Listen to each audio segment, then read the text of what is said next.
നമസ്കാരം. ഞാൻ doctor Sandeep Janardhanan, Avitis institute of medical sciences, നെന്മാറയിലെ കൺസൾട്ടന്റ് ഗ്യാസ്ട്രോഎൻട്രോളജിസ്റ്റ്. ഞാനിവിടെ സംസാരിക്കാൻ പോകുന്ന വിഷയം വേൾഡ് ഹെപ്പറ്റൈറ്റിസ് ഡേ എന്ന ദിവസത്തെക്കുറിച്ചാണ്. നമുക്ക് പലർക്കും അറിയാവുന്ന പോലെ അത് ജൂലൈ 28-നാണ്. എന്നാൽ എന്താണ് ആ ദിവസത്തിൻ്റെ പ്രത്യേകതയെ പറ്റിയോ എന്താണ് ഹെപ്പറ്റൈറ്റിസ് എന്നതിനെ പറ്റിയോ നമുക്ക് പലർക്കും അവബോധം കുറവാണ്. ഹെപ്പറ്റൈറ്റിസ് എന്നത് നമ്മുടെ കരളിൻ്റെ ഒരു നീർക്കെട്ട് അല്ലെങ്കിൽ കരളിനുണ്ടാകുന്ന ഒരു ഇൻഫ്ലമേഷനാണ് പ്രതിപാദിക്കുന്നത്. ഞാനിവിടെ സംസാരിക്കാൻ പോകുന്നത് ഇൻഫെക്ഷൻ കൊണ്ടുണ്ടാകുന്ന ഹെപ്പറ്റൈറ്റിസ്, അതായത് വൈറൽ ഹെപ്പറ്റൈറ്റിസിനെ പറ്റിയാണ്. അതും ക്രോണിക് ഹെപ്പറ്റൈറ്റിസ്, കുറേ നാളുകൾ ഉണ്ടാകുന്ന ഹെപ്പറ്റൈറ്റിസ് ഉണ്ടാക്കുന്നത് രണ്ട് വൈറസുകളാണ്, ഹെപ്പറ്റൈറ്റിസ് ബി, ഹെപ്പറ്റൈറ്റിസ് സി.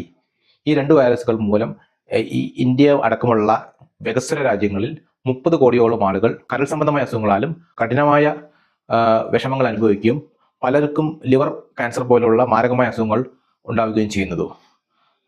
ഭാഗ്യമെന്ന് പറയട്ടെ, നമുക്ക് ഈ രണ്ട് ഹെപ്പറ്റൈറ്റിസ് ബിക്കും ഹെപ്പറ്റൈറ്റിസ് സിക്കും ഫലപ്രദമായ ചികിത്സ ലഭ്യമാണ്.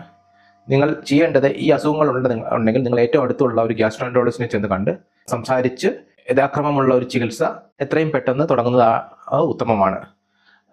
ഹെപ്പറ്റൈറ്റിസ് സിയെ സംബന്ധിച്ചാണെങ്കിൽ 3 മാസം മുതൽ 6 മാസം സമയം കൊണ്ട് നമ്മുടെ ശരീരത്തിൽ നിന്ന് പൂർണ്ണമായും അസുഖം ഇല്ലാതാക്കാൻ പറ്റും.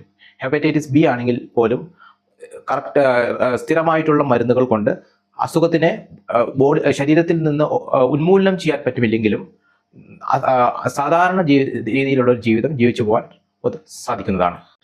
നിങ്ങൾക്ക് ആരെങ്കിലും ഹെപ്പറ്റൈറ്റിസ് ബിയോ സിയോ പോസിറ്റീവായി കാണുകയാണെങ്കിൽ നിങ്ങൾ ഒട്ടും പേടിക്കേണ്ടതില്ല. പലരും പറയും, നിങ്ങൾ വൈദ്യനെ പോയി കാണൂ, ഒറ്റമൂലി കഴിക്കൂ, അല്ലെങ്കിൽ ഇതിന് ചികിത്സയില്ല. ഇങ്ങനെ ഒന്നുമല്ല. ആധുനിക വൈദ്യശാസ്ത്രം അത്രയധികം പുരോഗമിച്ചിട്ടുണ്ട്. ഈ രണ്ട് അസുഖങ്ങൾക്കും നമുക്ക് ഫലപ്രദമായ ചികിത്സയും നമുക്ക് ലഭ്യമാണ്. നിങ്ങൾക്ക് സാധാരണമായിട്ടുള്ളൊരു ജീവിതം ഇതിലൂടെ ഈ അസുഖങ്ങൾക്കിടയിൽ കൂടിയും നമുക്ക് ജീവിക്കാൻ പറ്റുന്നതാണ്.